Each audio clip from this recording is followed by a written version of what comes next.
Bonjour à tous, on se retrouve pour étudier un nouveau Quintet Plus dans ce numéro de Faites le papier, le Quintet de samedi 8 octobre sur l'hippodrome de Caen, un Quintet réservé aux trotteurs, 16 partants, pas mal de choses à dire, pas mal d'impasses également à tenter. Alors tout de suite c'est parti, on fait le papier.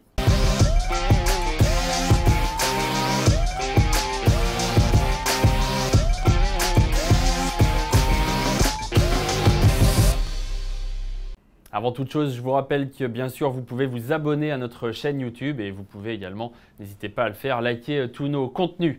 C'est parti pour l'étude de ce nouveau Quintet Plus, Quintet de samedi 8 octobre, donc sur l'hippodrome de Caen, 2450 mètres corde à droite. Pour ceux qui ne connaissent pas encore bien cette piste qui est assez souvent utilisée par les trotteurs, mais qui n'est pas souvent support de Quintet Plus.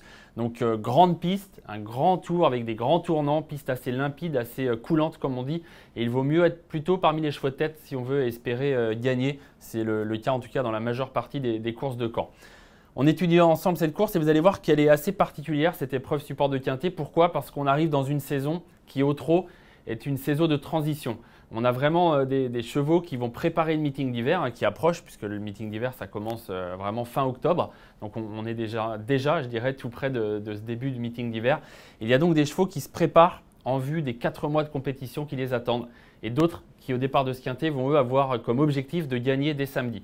On va faire le tri ensemble. J'ai l'impression qu'il est plutôt limpide ce tri à effectuer. Je vous propose tout de suite de voir moi ceux que j'ai éliminés. Sans problème pour Gamin Jabba, on connaît bien la façon de faire de Jean-Michel Bazir. Lorsque les chevaux ne sont pas prêts, il les laisse ferrer. A priori, il n'y a pas de risque sur cette impasse-là. Donc on oublie le 4. On oublie Go for the Gold. Un peu pareil que Jean-Michel Bazir, Thierry Duval d'Estaing, lorsqu'il met un apprenti qui ne le défère pas, en général, c'est que le cheval n'aura pas de chance. Forum Mélois, c'est un peu plus ambigu. Je dirais que c'est peut-être la plus risquée des 7 impasses, parce qu'il y a beaucoup d'impasses à faire. J'en ai fait 7. Et c'est peut-être la plus risquée des 7.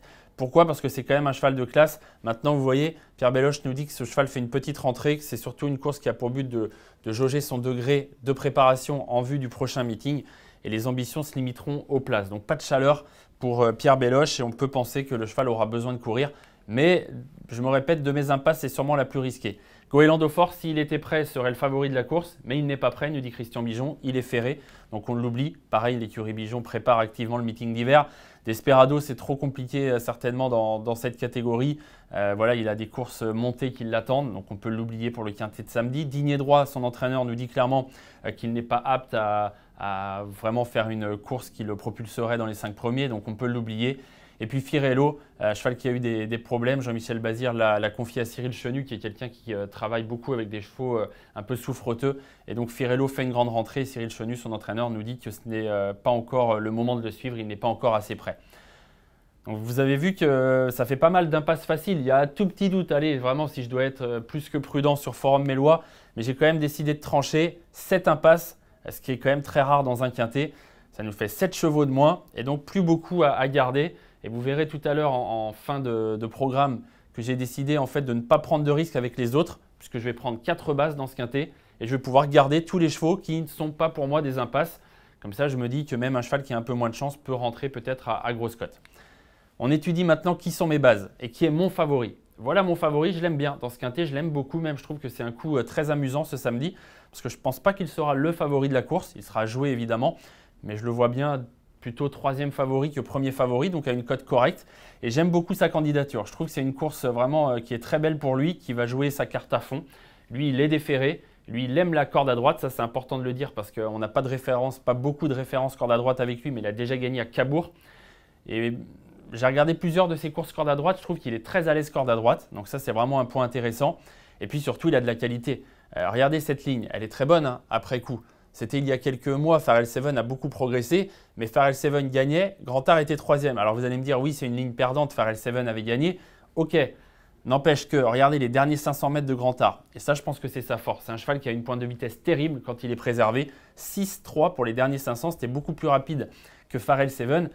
Et elle est vraiment spectaculaire cette fin de course. Ça va être beaucoup plus parlant en images. Je vais vous le situer très vite.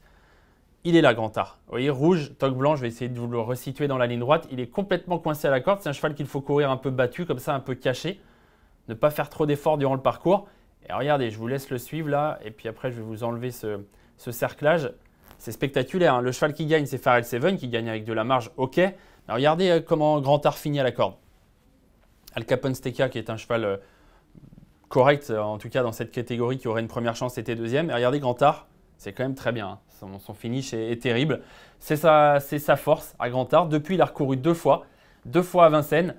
Je vous ai mis ses perfs parce que pour moi, elles sont meilleures qu'il n'y paraît. Sixième, d'ailleurs, je ne suis pas le seul à l'avoir vu puisque nos journalistes d'Equidia l'ont repéré.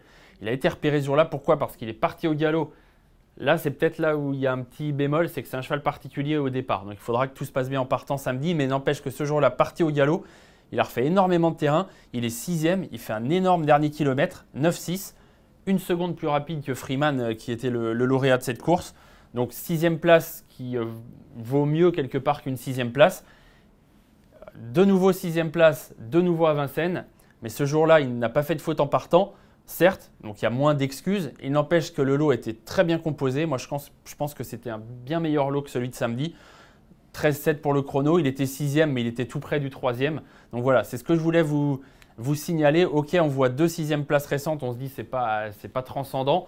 Mais j'ai trouvé que ces deux sixièmes places étaient bonnes. Et sur l'ensemble de son œuvre, ce sera mon favori. Et c'est vraiment un… Voilà, j'ai envie de le tenter, même en jeu simple, gagnant placé. Je trouve que c'est très amusant dans le quintet de samedi à Caen. Donc j'ai mon favori, je vais chercher mes autres bases. Falco des Rochers, super cheval entraîné par Axel Lenoir. Il aime bien Caen, moi je prête de l'importance à ça. À Caen, c'est jamais sorti, je ne sais pas si vous allez réussir à me relire, mais je vous le dis oralement, jamais sorti des 5 premiers. C'est une bonne stat, hein. Il a gagné et il s'est toujours placé à Caen. Donc ça, moi je trouve que c'est intéressant. C'est un cheval qui est très bon corde à droite, qui est très bon, qui est bon en tout cas tout court. C'est un cheval qui a vraiment des moyens. Il part au premier poteau, l'engagement est favorable. Il y a beaucoup de choses pour lui. Il reste sur une victoire, donc on sait qu'il est en forme. Il a battu un cheval de l'entraînement Bazir dernièrement à Châteaubriand. Voilà, beaucoup de choses pour lui, je trouve. Falco des Rochers, on serait déçu qu'il sorte des 4 premiers, je dirais. Donc a priori, c'est un bon point d'appui pour les joueurs de quintet. J'aime bien également Furious Wind. Le petit bémol avec lui, c'est qu'à mon avis, c'est plus un cheval dur qu'un cheval de vitesse. Et quand c'est plutôt un tracé de vitesse, on est sur 2450 mètres. C'est une piste, je vous le disais, en préambule qui est très coulante, très limpide. Il n'y a pas vraiment de côté sélectif, il n'y a pas une montée comme à Vincennes ou ce genre de choses. Donc il faut avoir un peu de vitesse. C'est peut-être le petit bémol pour Furious Wind, mais bon, il est doué ce cheval, il est dur à l'effort. Alexandre Abrivard le connaît bien. Il y a beaucoup d'atouts également pour Furious Wind. J'en fais donc une base dans le quintet. Et puis mon quatrième, ce sera Flash de Véli, qui à mon avis va partir très joué. J'imagine même qu'il soit le favori de cette course. J'ai l'impression qu'il n'y a quand même pas beaucoup de marge pour gagner. Dans un ticket de quintet, c'est une évidence. Donc moi, je l'ai retenu en base en quatrième position. Vous verrez tout à l'heure mon classement. Maintenant, je ne le vois pas forcément gagner ce quintet. Ce qu'il a pour lui quand même, c'est d'être déféré des 4 pieds. Pourquoi je vous dis ça? Parce que déféré des 4, c'est 6 victoires en 11 tentatives. En 11 courses. C'est quand même un super ratio. 6 victoires en 11 courses pour Flash de Véli. Ça en fait forcément un cheval dont il faudra se méfier samedi, surtout que Sébastien Arnaud prépare très bien ses courses, qu'il a préparé cet engagement. Vous voyez 0, c'est-à-dire non placé dernièrement, mais le cheval était ferré. Ce n'était pas un objectif. Là, on est en objectif, en mode objectif, je dirais. Avec Sébastien Arnaud, ça fait souvent mouche. Donc évidemment dans un quintet. Maintenant, voilà, pour gagner, vous l'aurez compris, moi je trouve qu'il n'y a pas beaucoup de marge avec Flash de Véli. Je vous ai mis une perf quand même qui lui donne une très bonne chance. Il était 3e à Vincennes, il trottait une 12. C'est très correct hein, sur un 2100 mètres. Il part en tête, il a Eric Raffin sulky. Voilà, il ne faut pas non plus être trop exigeant. C'est une vraie première chance. Mais vous l'aurez peut-être sûrement compris, moi gagnant, je vais plutôt tenter Grantard que Flash de Véli. Ce jour-là, il battait Far West du Rib. D'ailleurs, on va en reparler dans un instant. Mais voilà, avec Flash de Véli, j'ai trouvé mes 4 bases qui me semblent assez fiables. Je suis plutôt content de mes bases. Pour le coup, c'est jamais évident de faire un 4 sur 4 avec les bases, mais ça permet d'ouvrir ensuite, de choisir des outsiders. Donc j'ai tenté et ma foi, je suis plutôt confiant avec ces chevaux-là. Hein. Je trouve qu'ils ont énormément de choses pour eux pour faire l'arrivée du quintet. Donc le 2, le 3, le 6 et le 13 pour mes 4 points d'appui. On va aller chercher les associés ensuite, mais il n'y a pas trop de suspense parce que je vous l'ai dit, je n'ai pas voulu prendre de risques, je n'ai pas voulu en éliminer. Il n'en reste pas beaucoup, hein. Il n'en reste plus que 5 des chevaux derrière. Donc allons-y, moi je vais tous les garder, on va les passer en revue. Far West du Rib, on l'a vu, 4e, pas très loin de Flash de Véli à Vincennes. Bon, il n'est pas déferré cette fois, il court ferré, mais c'est un cheval qui court souvent ferré. Donc ça ne l'empêche pas d'être performant, pas pour gagner, mais pour une 5e place à une cote d'outsider, pourquoi pas. Donc je le garde. Falco du Douai, évidemment. Tiens, je vous ai mis les stats déférés des 4 de Flash de Véli. Je vais en faire de même pour Falco du Douai. Déféré des 4, c'est 5 victoires en 15 tentatives. Donc c'est quand même un très joli ratio. 5 sur 15, il y avait 6 sur 11 pour Flash de Véli, 5 sur 15 pour lui. Mais si on élargit un peu, déféré des 4, c'est 80% dans les 5. C'est-à-dire que quand il est déféré des 4, il sort quasiment jamais des 5. Chic Cheval qui va faire de son mieux, qui est bien engagé, qui a une chance de disputer activement l'arrivée. Je ne le vois pas forcément gagner, mais il peut être 2, 3, 4, 5 à mon avis. C'est un cheval qui a sa chance dans une course comme ça. Étoile Rouge, profil un peu différent. Jument qui a beaucoup couru sur l'herbe parce qu'elle est un peu souffreteuse, nous dit Emmanuel Varin, son entraîneur. Maintenant, l'écurie est en top forme. Donc je m'en méfie, surtout qu'elle est bien engagée. C'est une jument assez régulière dans l'ensemble. Voilà, elle a le niveau pour faire l'arrivée du quintet. Celui-ci, Elliott d'Ambry, est un bon cheval, l'un des meilleurs certainement en valeur pure de cette course. Maintenant, il a 2 parcours dans les jambes. La question, c'est est-ce que ça suffira? Son entourage nous dit qu'il n'est peut-être pas encore à 100%, mais c'est un cheval qui, déféré des 4 pieds, est très efficace. Il va sûrement bien finir son parcours. Est-ce qu'il va être plutôt 6e ou plutôt 4e? C'est difficile à dire. Maintenant, moi, je l'ai gardé et je m'en méfie d'Elliott d'Ambry pour les joueurs de quintet. Encore une fois, je parle. Et puis Galatéji, le 14, là c'est peut-être la très grosse cote à tenter parce qu'il a 2 courses dans les jambes, c'est un cheval de classe, il a 2 courses dans les jambes.